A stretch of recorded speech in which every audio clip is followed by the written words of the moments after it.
In this video, we will show you how to replace your center rear brake flex hose on this Ford F-150.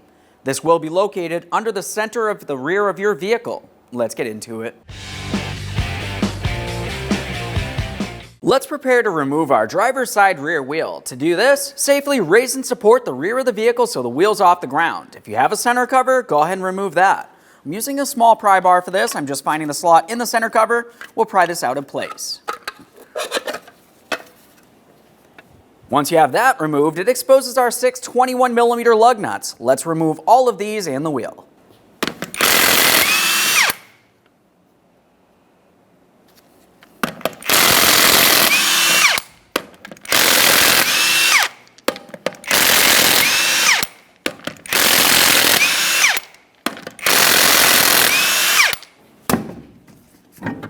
Now that we have this wheel off, let's make sure that we also remove our other side rear wheel.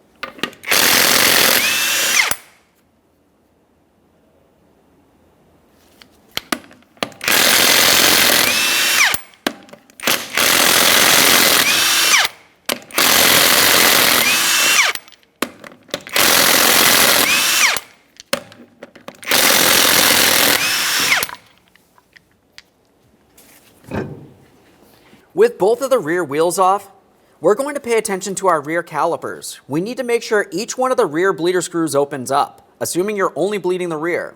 If you are planning on doing a 4-wheel brake bleed, you'd want to also check the fronts as well. Now, prior to opening up the bleeder screw, you want to make sure you have some sort of collection receptacle.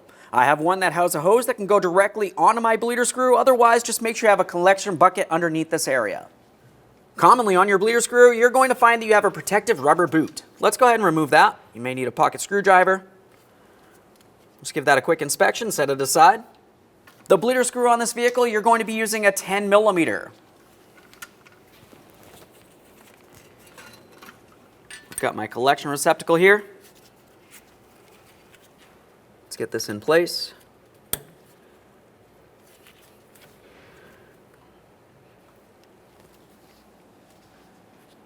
Once you're sure that the bleeder screw does open and you can see some fluid making its way out of the bleeder screw, we're going to make our way into the passenger compartment. Press the brake pedal all the way down to the floor and hold it there with something such as a pry bar. Now, after holding that all the way down, we're back at the wheel. We're going to close off our bleeder screw. Now, this is going to prevent fluid from making its way out of this area while we continue on. Let's get this out of here. Go over to the other side of the vehicle and repeat this exact same process. Now that we have that bleeder screw closed off, let's follow the left rear brake line to that center rear flex hose. This is the junction point. We're going to have to start separating the brake lines from the rear flex hose. For that, I'm using a 7/16 flare head wrench. We'll start turning these counterclockwise. If it looks as though the brake line is twisting when you're trying to loosen the fitting, you need to make sure you break it free so you don't put a twist or damage your brake line in some way.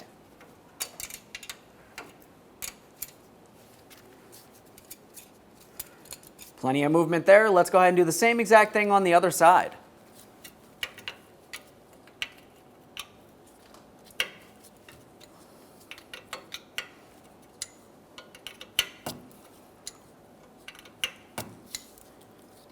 We'll make sure we have our collection receptacle under this area in case we lose any fluid.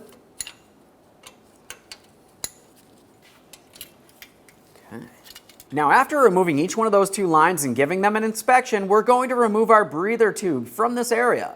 It's just a rubber hose. Give it a twist, pull it up and out of place. A quick inspection, making sure it's still soft and pliable, not torn, worn, or damaged. We're going to start removing the differential tube vent bolt. You can see that right in this area of the center brake line.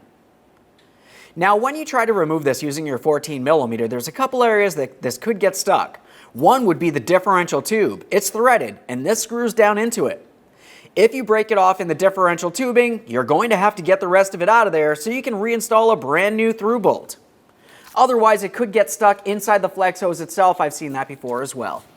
Let's go ahead and start turning this, and we'll make sure we do not break anything. Oh, it felt like it broke free. Got lucky on that one. Off of here. Now we'll just give that a close inspection. If you need to, you can go ahead and clean it up. We want to confirm it's not rotted or weak in any way. We are reusing this. Now we're following our rear brake center flex hose up to its upper mounting point where it attaches to the bracket off of the frame. Of course, we do still have to dislodge our ABS wire from this, but we're going to pause on that and we'll just make our way up here to where our steel line connects to that flex hose.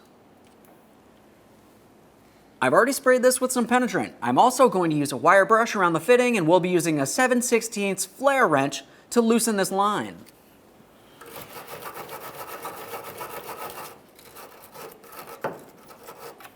Now, just as before, when you're attempting to loosen these fittings, you just want to make sure you're not twisting or damaging your brake line in any way.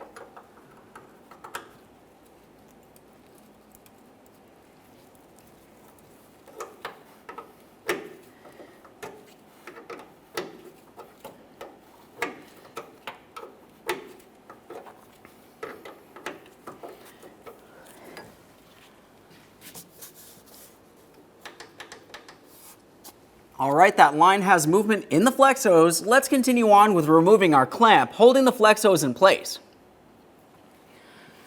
For this clamp, we're going to have to make our way along the inboard side. You're going to find a small ridge. You should be able to take hold of that with some pliers, or you can gently pry it out of place. A quick inspection of the clamp and we'll set it aside.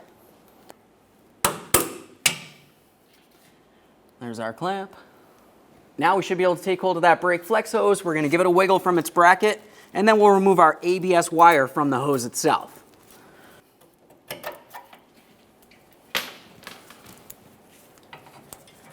Just start pulling that ABS wire out of the mounting brackets on the hose. They're just small plastic clips. There it is, friend. Now that we have that off of there, the next thing I always like to do is just make sure that my fitting's still in good usable order and my line isn't rotted, weak, or damaged. You're going to find that your center rear flex hose comes with a brand new bracket, so we're going to remove that next. If you were looking just above the bracket along the inboard side of the driver's side of the frame, you're going to find a 10mm headed mounting bolt. Let's remove that and this bracket.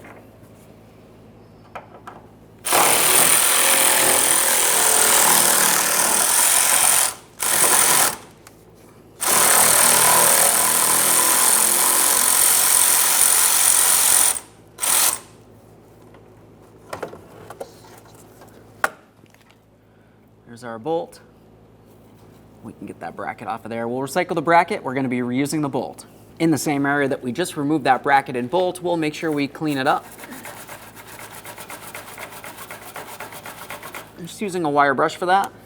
Now up in this area, we're going to start the hose onto our brake line.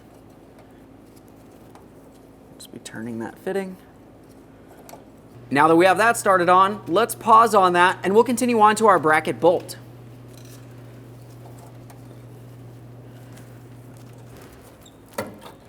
The bracket has one locating tab. You just want to go ahead and line that up with the corresponding port on the frame and start in the mounting bolt. Start it in, let's snug it up.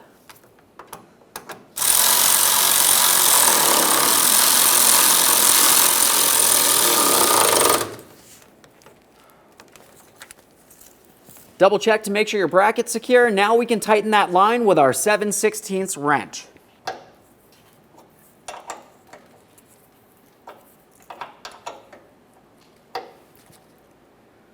Okay, so right there feels like it bottomed out. I'm just going to use my flare end now and make sure it's tight. Take hold of the line, attempt to give it a wiggle, separating it from the flex hose. It should not move around. This is secure, so let's continue on. Now down along this area, I'm going to use some anti-seize on my threaded portion of this through bolt. Now let's start getting the flex hose in place up against our differential tube. We'll start in that mounting bolt. When installing this, you want to make sure you start it in by hand. We do not want to cross thread it into the wrong positioning. Once it is started in, go ahead and snug it up. We'll make sure everything's seated perfectly.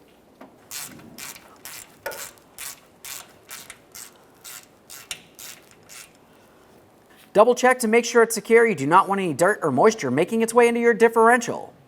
We have our brake lines next. Line them up, start them in.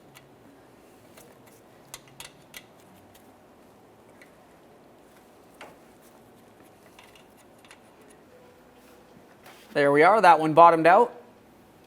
Let's take it a tiny bit further here. Double check to make sure the line's properly secured. We'll repeat the process for the next side.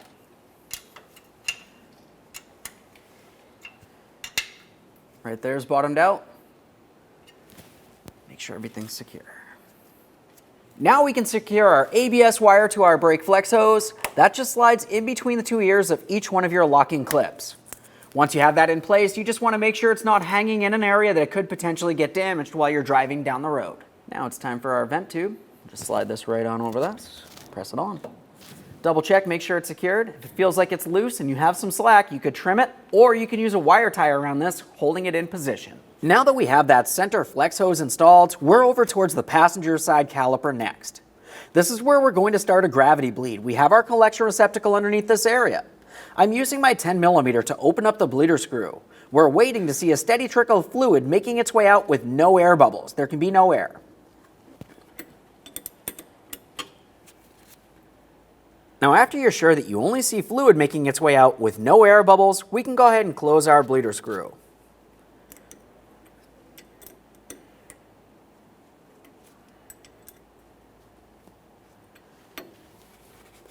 After completing a gravity bleed on this side of the vehicle, you need to go over to the other side of the vehicle and repeat this exact same process. Now that we're sure we do not see any more air bubbles making their way out, let's go ahead and close that bleeder screw. Now that we've completed our gravity bleed on this, the next thing that you need to do is make your way into the passenger compartment. You're going to pump up the brake pedal until it feels firm. If you find that the brake pedal gets firm, but then feels a little squishy and goes down towards the floor, you may still have air trapped in the system. If that's the case, you can continue on with another gravity bleed or do a manual brake bleed. That's the most likely way to remove all air from inside the system. Otherwise, just go ahead and clean up your mess and reinstall your bleeder screw cover. One more quick inspection in this area, we'll reinstall our wheel. Once you have your wheel in place, start on all 6 of your 21mm lug nuts and we'll bottom them out.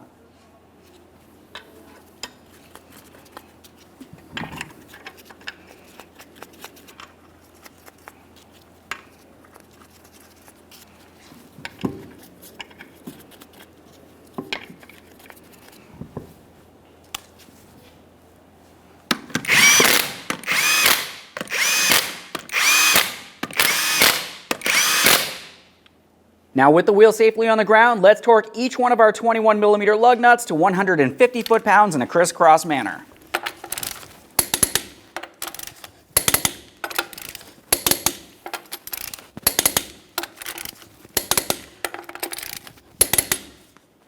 Torqued. If you have a center cover, install that now. Now when installing the center cover, the one thing that we want to pay attention to is the slot where we had pried from. If you were looking at the wheel, you're going to find that it has a notch. That notch would be located closest to your valve stem. Let's align all 3 of these areas and we'll tap this into place.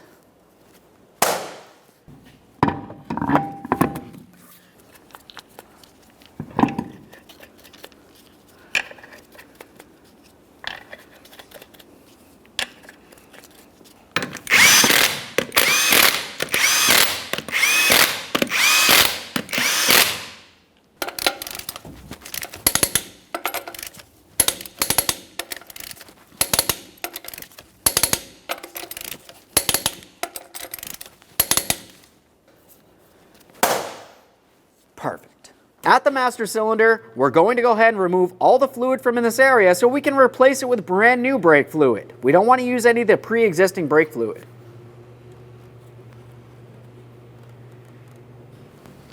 Let's start by removing the master cylinder cap along the top. Now inside of this area, you're going to remove the brake fluid. This can be done several different ways. If you have a fluid extractor, you can go ahead and carefully bring it down to this area and remove as much fluid as possible.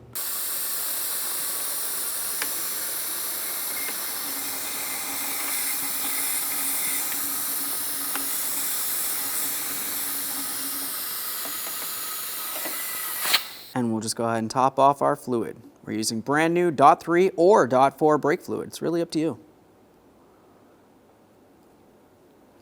Now we can start bleeding the brakes. We're starting at the passenger side rear. For this, it's going to be easiest if you have a second person. The second person will be inside of the vehicle, and they're going to be pumping the brake for us.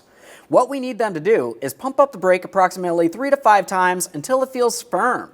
Once it does, we're going to open up our bleeder screw and we're going to watch the fluid making its way out. We want to have only clean, brand new fluid, never any dirty fluid or even any air bubbles. I'm going to go ahead and remove this bleeder screw cover first. I have my collection receptacle, of course. We're going to recycle any fluid that comes out of this properly. Now on this caliper, I'm using a 10mm for my bleeder screw. Now as you can see, I had a lot of dirty fluid making its way out of there. Let's continue on with our bleed process. Go ahead and pump, please.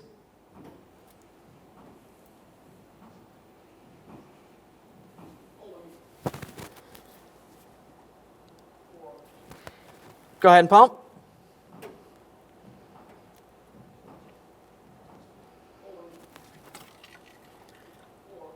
There we go. Now we got some air coming from there. Let's go ahead and bleed this again.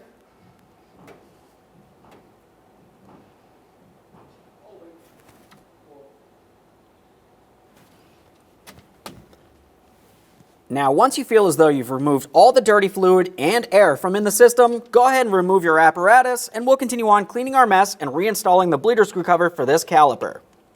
Now, I showed you how to bleed the caliper on one side of the vehicle. You're going to go over to the driver's side and repeat this exact same process. Once you've completed that, make your way up to the engine compartment and top off your master cylinder. After that, we're making our way to the passenger side front wheel. After topping off that master cylinder, we're at the passenger side front, as I mentioned. Go ahead and remove your bleeder screw cover. We're using our 10mm for the bleeder screw here as well.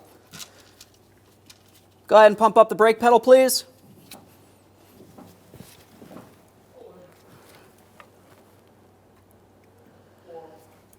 Go ahead and pump.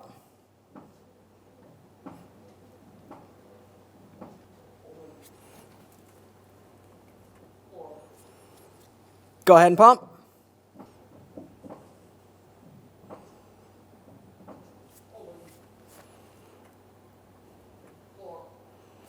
Okay, that one looks perfect. Let's get one more here just to confirm everything's proper.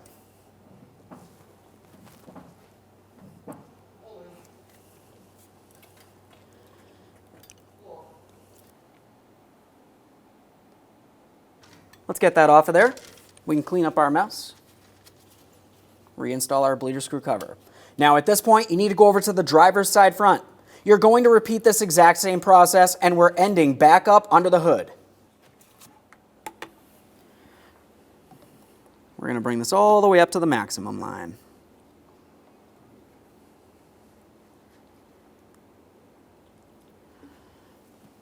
Just a little bit more.